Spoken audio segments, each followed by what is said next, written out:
You've seen the sci-fi movies. AI is going to kill us, and they're right. Let's see what we're talking about here today. This is it. AI is going to kill us, episode 76. By the way, welcome to this channel, and I hope you found it. We've been getting just a little bit of the taste of censorship here of late. It has not died down as much as I thought it would have by now, because logic, common sense, and making the data do what it can for us. It turns out to be unpopular still in some quarters, mostly with the big social media giants like this one here. So AI, yeah, I'm not talking about Skynet down there. I'm not talking about the robot thingy here. What AI am I talking about? I'm talking about this. The A is for arrogance. Arrogance, what is it? It's an attitude of superiority manifested in an overbearing manner or in presumptuous claims or assumptions. Arrogance. What's the I? Ignorance. The state or fact of being ignorant, a lack of knowledge, of education, or awareness. Now, ignorance is not stupidity. Ignorance simply means you don't know something. But if you don't know something and then you cling to not knowing that same thing, that's where ignorance transcends into stupidity. Because we should all be striving to learn and to keep learning and to amend what we know. Remember, if the facts change, I'll change my point of view as well. That's how it's supposed to work. That's what science is supposed to be. That's not what we've been subjected to for years now. And I'm not sure that we haven't just seen how things actually are now, rather than something new having arisen out of the soil of the earth and coming into being like a mushroom that nobody's seen before. I think we're just seeing how things really are. But let's go there. Speaking of which, putting the A in this new AI, it's got to be this guy, Justin Trudeau, out of Canada. Let's listen in on what he has to say here.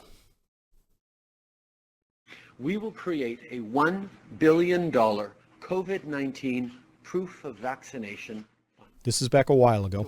Your premier, wherever you are across the country, your premier mandates that everyone in your local restaurant or gym or other non-essential locations must be fully vaccinated and show proof.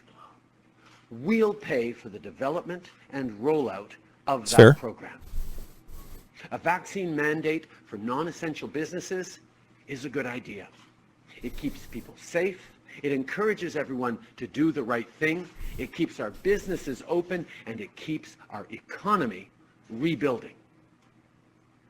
In fact, a top bank economist has warned that provinces that don't bring in these vaccine mandates will have slower job creation and a weaker recovery than those that do.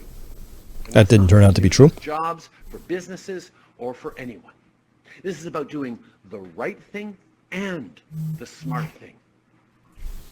Already, Premier Horgan and Premier Legault have stepped up. And I certainly hope that here in Ontario, Premier Ford steps up as well. It's time for him to listen to public health officials and leaders like Bonnie Crombie. And we'll be ready when he does. Because keeping you safe, that's my top priority. And not just through this fall, but over the long term, too. See how certain he was about all of that? This is before there was any real official information about what these things were going to do or not going to do. Certainly displaying a lot of arrogance around this whole thing. Justin Trudeau, of course, is like the poster child for arrogance, but also for ignorance. He is literally the poster child for everything that I think around AI, this arrogant, ignorant combination that is going to sink us. Certainly sinking Canada, not doing a great thing for the people there. And if he cared about the health of the people there, boy, scorecard looks terrible right now for Canada and how they are performing. So one of the most important things that a leader can do who doesn't want to display a lot of AI is to bring the country together. To find that's a politician who's a real statesman or statesperson, would be somebody who can bring together the people. Let's hear how Justin Trudeau went about bringing people together in one of the more critical moments of his premiership. Canadians made incredible sacrifices over the past year and a half. Canadians. And Aaron O'Toole is siding with them instead of with Canadians opposition who did their part and stepped up. He's talking about personal choice. What about my choice to keep my kids safe? What our choices to make sure we're getting through this pandemic as quickly as we can. Quickly? That's the choice we've all made. Canadians have shown it in being there for each other. Canadians? And I am not going to back down, no matter how many of them show up to try and shout us down from what I know to be true, what science tells us, what Canadians have told me, which Canadians? is people are willing to do their part to get through this pandemic, and that's what we will do together. We will do, except for them. Science and Canadians are on this side, but them and they are on that side. This is one of the most divisive speeches ever, but look at his certainty. You can only be that certain if you're actually ignorant. Yeah, you just can't. I mean, like, we will get through this all faster together if we just do exactly what I say. Otherwise, you're part of them. That's the kind of exemplar for arrogance and ignorance that I think is going to do us all in, because what we need more than anything at this juncture of history is to pull together and to find ways to work together through the many predicaments that we face. Not problems. Got a lot of those too. Problems have solutions, but predicaments, hey, these only have outcomes. Tell you what, the lack of fertilizer production is turning into a huge predicament for next year and for food production even this year. More on that in just a little while. So, Justin Trudeau, I'm giving him a big fat AI plus. He scores high on both areas here. But remember, he also puts really, I think, put the A in arrogant. Justin Trudeau here. Remember that time? Remember that time when he called Canadians who protested him as being racist or misogynistic or anti-vaxxer mobs, and misogynist, racist. I mean, anyway, this is how he thinks, right? And so this is an AI attitude, right? And this is part of the WEF crowd. They really have a lot of this AI mentality, and it's very abrasive, obviously. And anybody who's free thinking, can think critically, who can understand that maybe there's shades of gray in these stories, the certainty that they come out with around things that they turn out to be dead wrong about. And then they never backtrack, and they never soul search, and they never reflect, and they never go back and correct the record, and they never, ever apologize for being dead wrong in ways that killed people dead. That's how wrong they were. All right. So carrying on here, he really does put the I in ignorant. I think I forgot to tee up this video, but he is here just, again, spouting some things that really were not scientific. You'll have to trust me on that. Maybe I can play that later. Now, here's what we have to contend with in the United States. Our oil inventories are down. Now, this includes everything. This is our big three. This is the crude inventories plus gasoline plus distillate. We don't have a lot of gasoline. We don't have a lot of diesel. That's what they mean by distillate. We don't have a lot of crude in storage. So you'd think, wow, that's kind of an emergency. And it is. It absolutely is, especially since we got this news back in July where Saudi Arabia said, hey, you know what? Our personal oil output in Saudi Arabia is near its ceiling, aka peak oil, meaning they can't produce more. They have a production capacity ceiling. So they're not the swing producer in this story anymore. Okay. I mean, this is a really big deal. Javier Blas did a great job. He put this out there. We've been talking about this over at Peak Prosperity amongst my members for quite a while now, because this is really big news. This is really big news. And Joseph Biden goes over there and he's asking for more oil. Some say begging for more oil. At any rate, Mohammed bin Salman responded with a bombshell saying that Saudi oil production is going to peak not too far in the future. It's a lot lower than many had anticipated, and it's lower than the Saudis have ever even intimated, let alone admitted. And with the world still hungry for fossil fuels, it spells long-term trouble for the global economy. Okay. Hey, that's a predicament. That would be an example of a predicament. Wow. Saudi Arabia is like the number one or number two exporter, and that's what matters is exported oil. That's what we care about most. Now, when you're number one or number two, depending on which year we're talking about, exporter of oil says, hey, we're kind of at a peak, that's a predicament. Not really a problem, more a predicament. We're going to have to figure out very rapidly how we get around that. So what are we going to do about that? Well,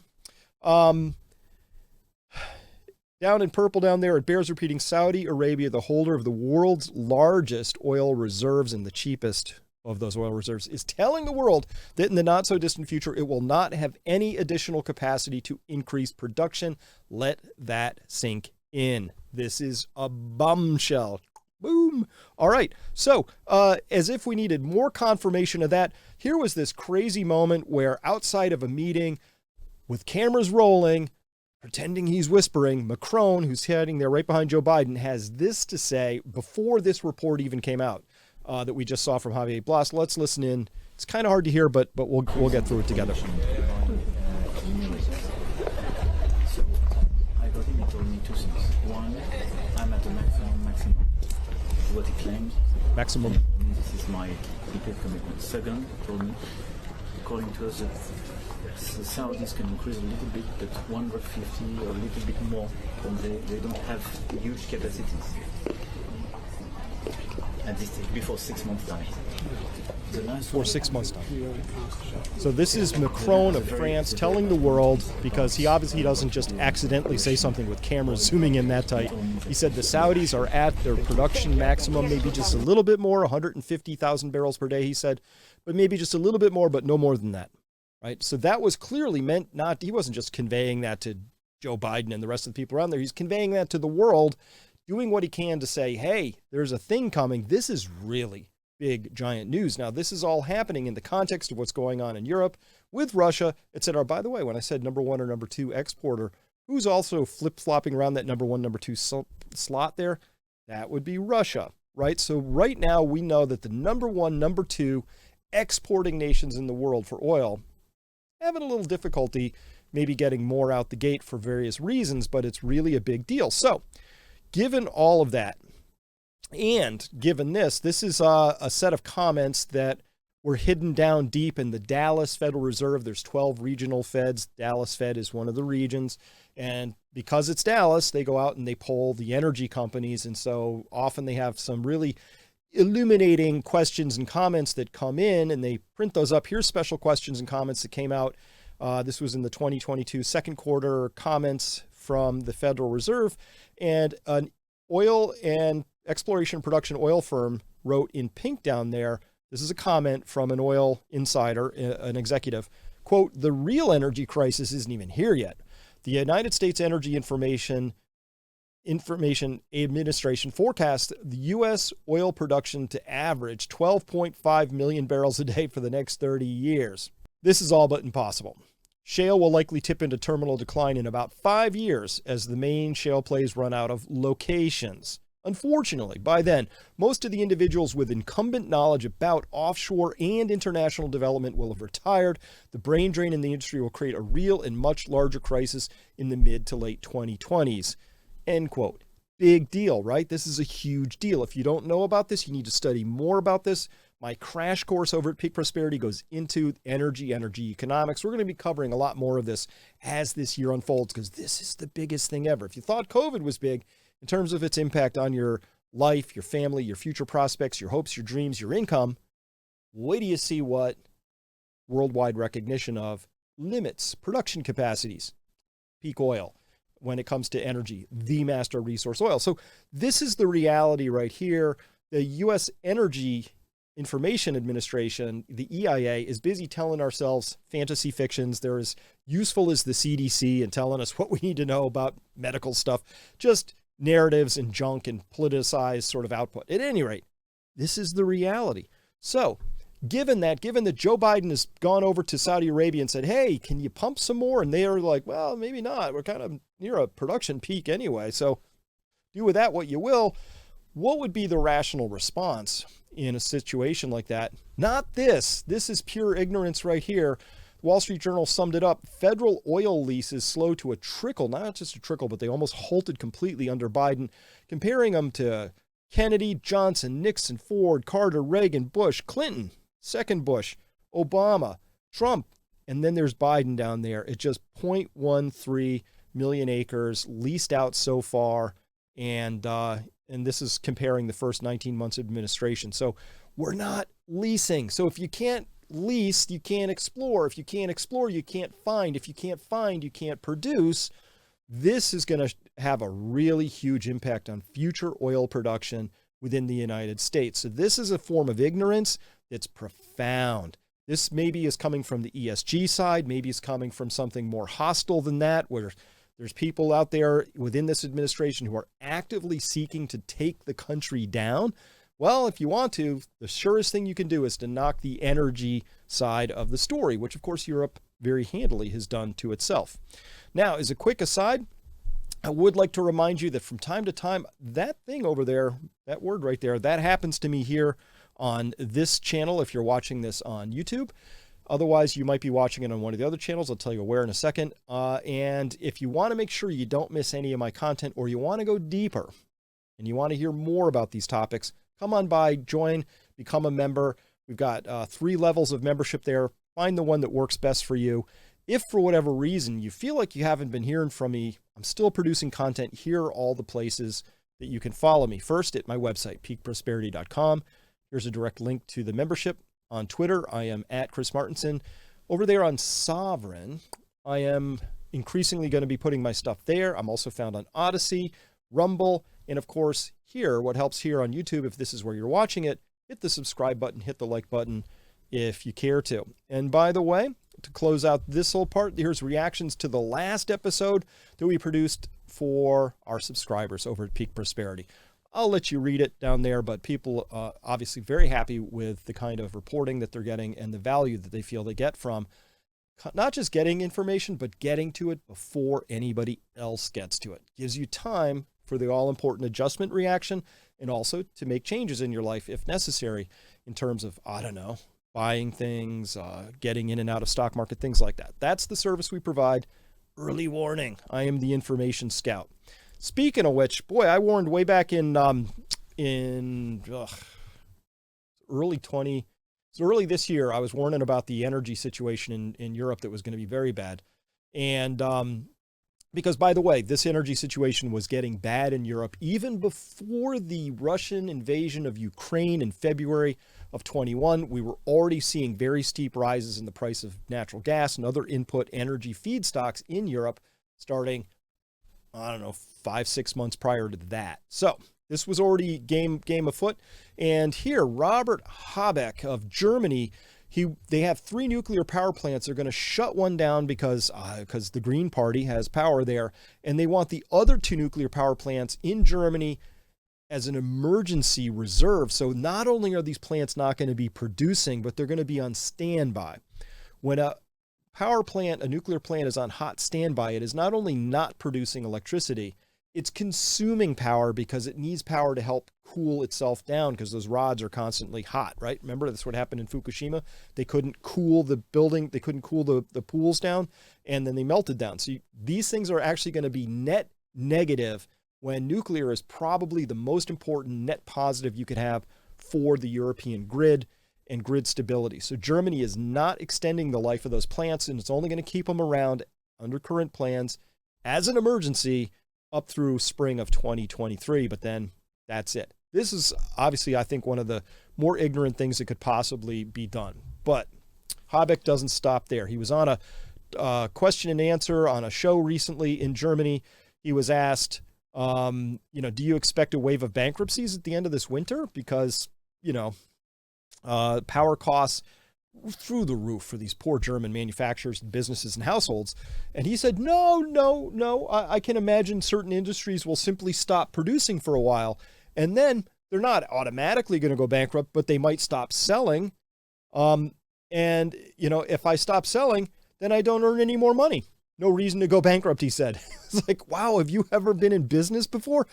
Obviously not. So his idea is echoed, the incredulousness of his idea is echoed when the questioner immediately, she asked, yeah, but how are you not going to make a bigger minus if you pay people, but you don't sell anything anymore? She's struggling to how do I even ask? This is like asking a question of a 5-year-old, when you think you might have to tune it down because you don't want to lose them. You don't want to confuse them too badly.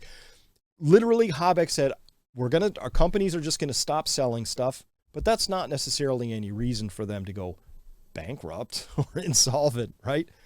Crazy ideas. This is the level of ignorance. This is putting the I in AI for Germany in a big, big way. And by the way, obviously we can debunk that I very, very quickly. Wall Street Journal recently reporting, and by the way, lots of reports about this all through the cycle here, about European manufacturers reeling from the Russian gas shutoff here. ArcelorMittal, one of the world's largest steel makers, is closing a blast furnace in Bremen and a so-called direct reduction plant in Hamburg that produces sponge iron, so shutting those down. And in Germany, ArcelorMittal had already reduced gas demand by about 40% compared with what it planned to consume at the start of the year. And even toilet paper makers are feeling the crunch. Hackel GmbH, a German toilet paper maker and hygiene product maker, this month declared itself insolvent. Oh, so I guess if you don't sell stuff, it does lead to insolvency. Who knew? Everybody except this guy. And listen, he might not be this ignorant, but he certainly was playing at being this ignorant in public. Who knows what they're saying in private? But that's part of the arrogance, right? He's saying something that probably he's not that dumb.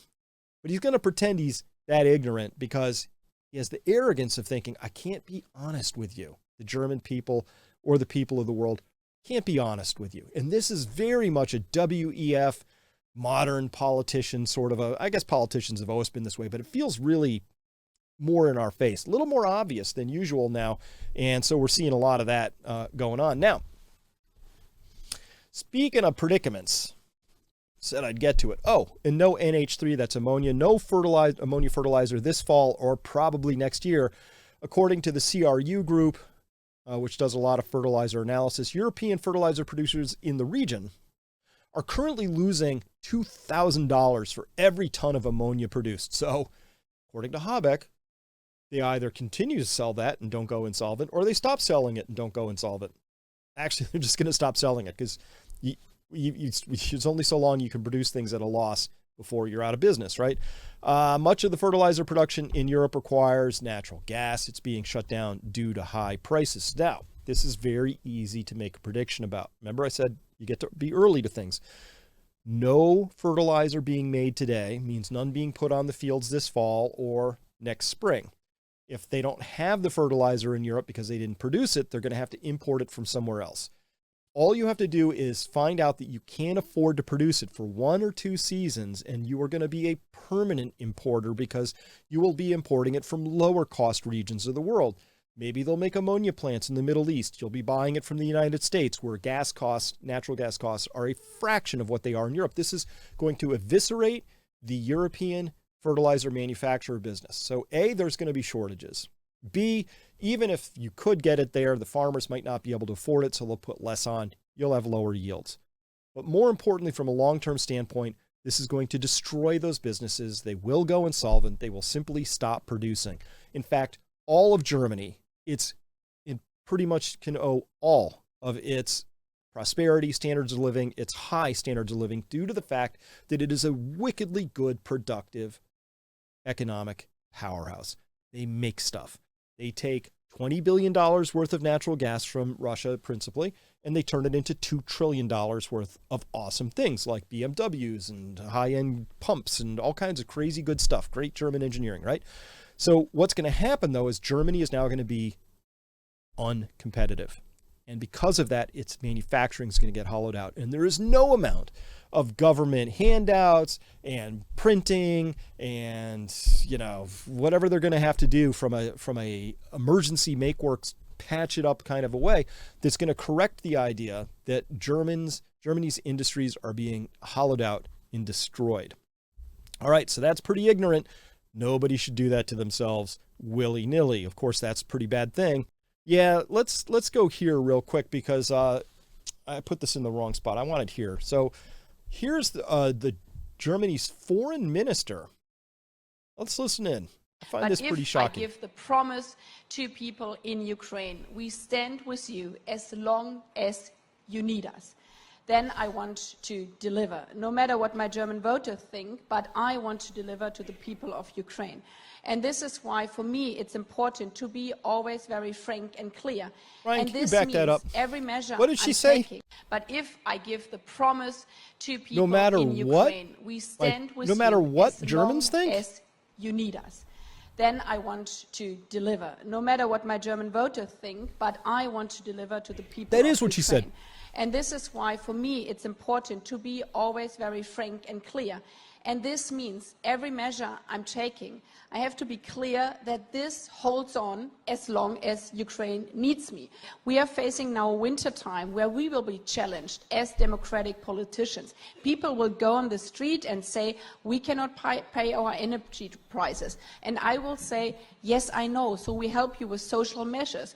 But I don't want to say, okay, then we stop the sanctions against Russia. We will stand with Ukraine, and this means the sanction will stay also in wintertime, even if it gets really tough for politicians.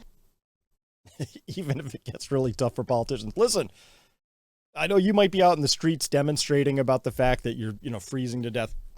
I'm willing to do that, even if it gets tough for politicians.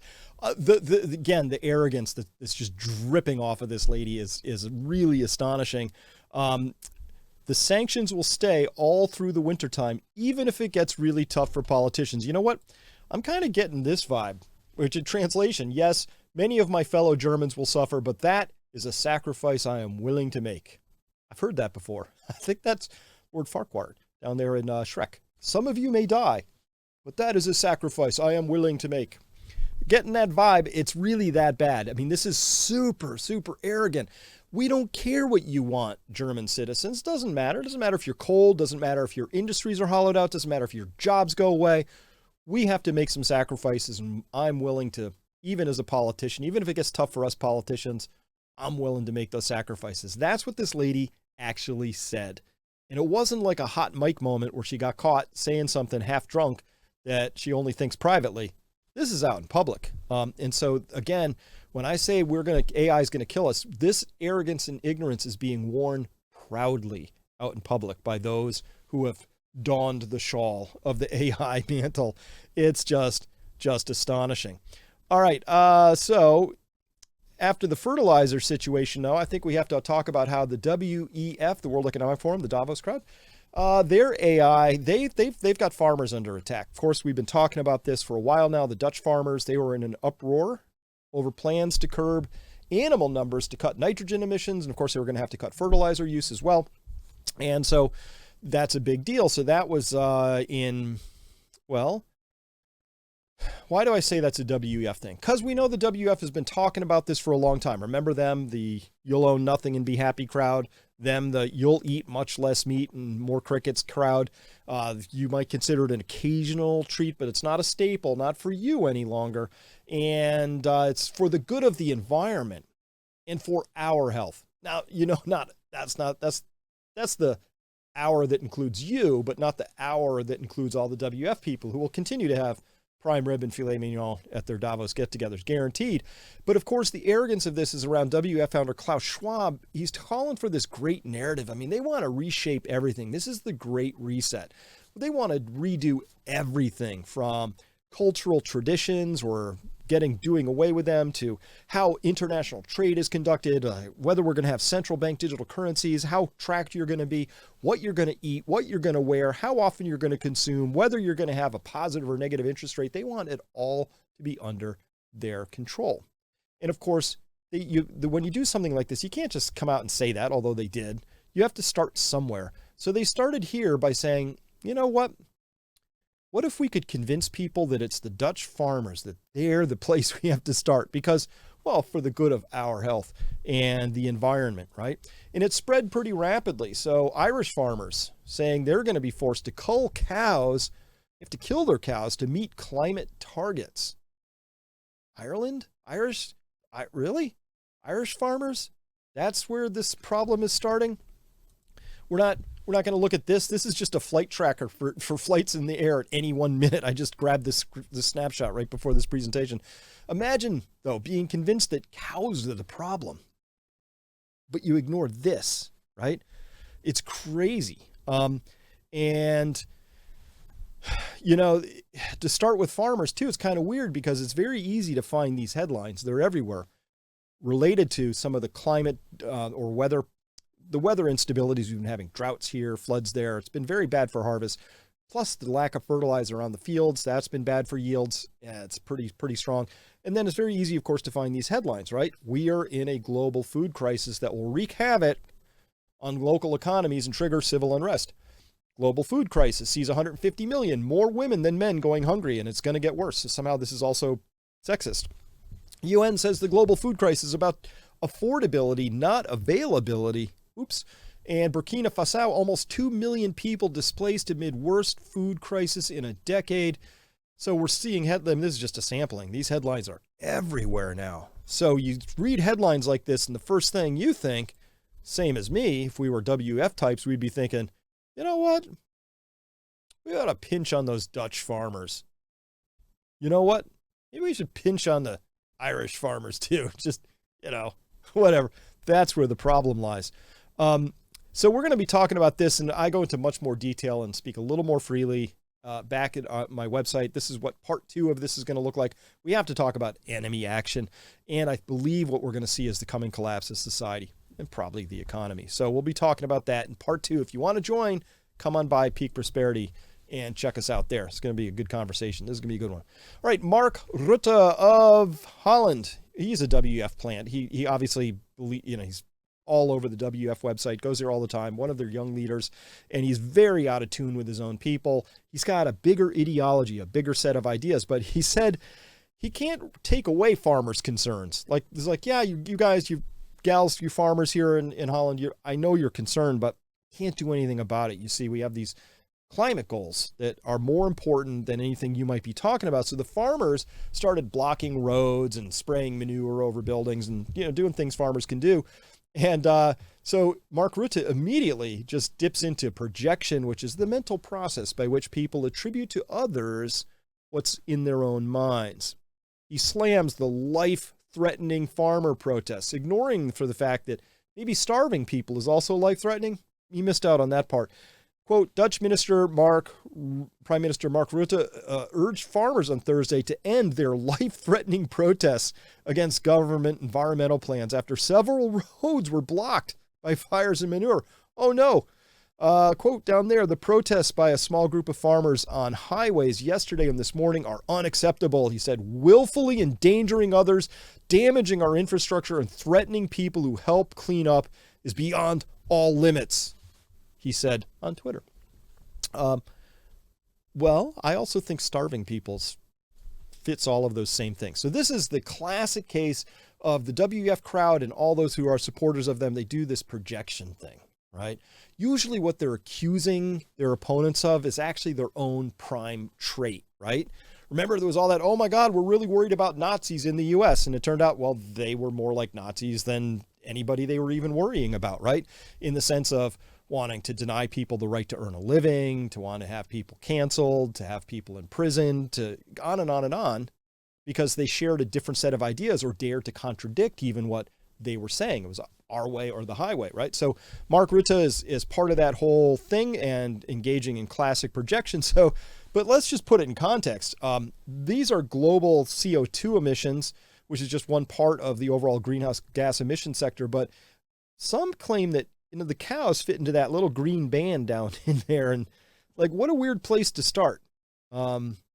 Because the increase in the blue on the bottom, which is from energy production, which is mostly fossil fuels, the increase from 2000 is 2 times larger than all of agriculture, including cows, pigs, horses, chickens, sheep, and planting things and all of that other stuff. So what a weird place. Imagine looking at this chart and going, let's start with cows. Let's start with cows. And let's not start there or there or there or there. We'll not go, none of that stuff. Nah, cows. Imagine thinking cows are the problem, not this stuff. And by the way, those things I put down there, those ships, there's a lot of cruise ships and container ships just doing stuff that honestly, I think we could save a little there without too much trouble. But yeah, let's start with cows. Look, I stare at this chart and look at this country level emissions. If emissions are your thing, I look at this and I'm thinking, not the cows. I have another name that's sort of jumping off of this chart. It's right there. It's right there. I guess we can't talk about that because when I look at this chart, pretty obvious where we would start on this conversation. And it wouldn't be with the cows. But you know where it gets really awkward? when we look at this, see that chart over time of all those different, see that shape of that chart? That looks really familiar to me. Where have I seen that shape of that chart before? Oh yeah, this is where I've seen this chart before. Directly below me. Energy consumption, which, if you look at it from 1970, when we were at 83% fossil fuels, to today, when we're only 81% fossil fuels, you can clearly see that what's going on here, there's a very strong correlation. If you want to understand where, if you were concerned about emissions, you would start with direct primary energy consumption, full stop. That's where you'd start this conversation, but we're not having that conversation. Nobody's having this conversation about maybe we don't need private jet service for every wannabe millionaire and billionaire out there. Maybe we don't need yachts that big for private individuals. Maybe the egalitarian way to deal with this is not to make small farmers have to pay the bill first, but to give everybody an energy budget and say, live within your budget. And if you want to fly a private plane, you got to go out and buy some more budget from somebody else. Maybe that's the way we do it. I don't know.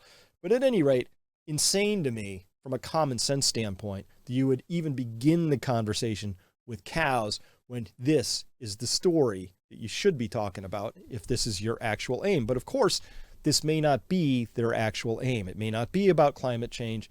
It may not actually be about cows, but it's about another C, control. This is all about the control that they want to exert in this story. And so, no surprise, we saw the EU seeking sweeping powers over businesses for use in crisis. So Brussels in the EU, which is, their central, unelected, really weird, undemocratic Politburo of modern day. At any rate, Brussels is proposing wide-ranging powers to require businesses to stockpile supplies and break delivery contracts in order to shore up supply chains in the event of a crisis such as coronavirus pandemic. What? You want politicians, some of whom have never worked in the business before, to be setting stockpile limits and inventory limits, and to who's deciding which delivery contracts get broken? What a mess. Oh my goodness. If you like your standard of living, if you like living in an economy where things roughly smoothly function, that's because it's individuals making individual choices and operating in their own micro self-interest that allows the whole thing to run. As soon as you try and top down this, it breaks.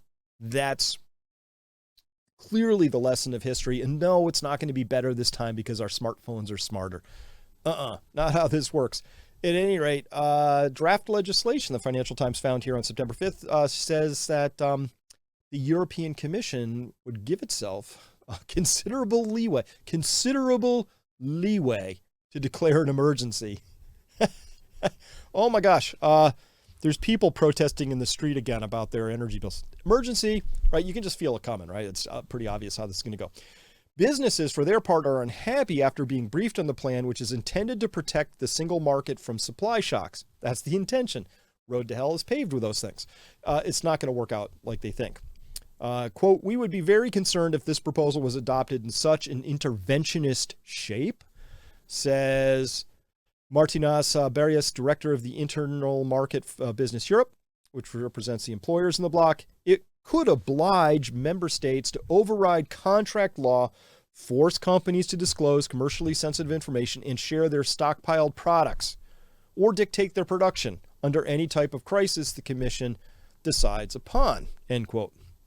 AKA Soviet-style planning. This is central planning. It doesn't work. And so before the EC goes out and grants itself considerable leeway to do this kind of a thing, there needs to be a full-throated conversation, but you can feel the inevitability of this. This is the WEF plan. This is the Great Reset. Once they have this power, try and act surprised when it turns out they accidentally use this power to break things rather than build things. Because, of course, you have to break them before you can build them back better. All right. So that's the story. And, of course, I think Macron has been our truth teller, weird as it is to say, because I'm not a huge fan of the guy. But here's what he said very recently, and I think he was telling us the truth. Is pretty blunt. What we are living through is a time of great upheaval. Firstly, because we are witnessing, and not just since this summer, but over the past few years, the end of what we might have seen as abundance. And for those who enjoyed it, it is also the end of a carefree time. Our freedom, the liberty to which we have grown accustomed to in our lives, has a price, and sometimes when we have to defend it, we have to make certain sacrifices as we fight to defend it. The end of abundance, and for those who may have enjoyed it, the end of a carefree time.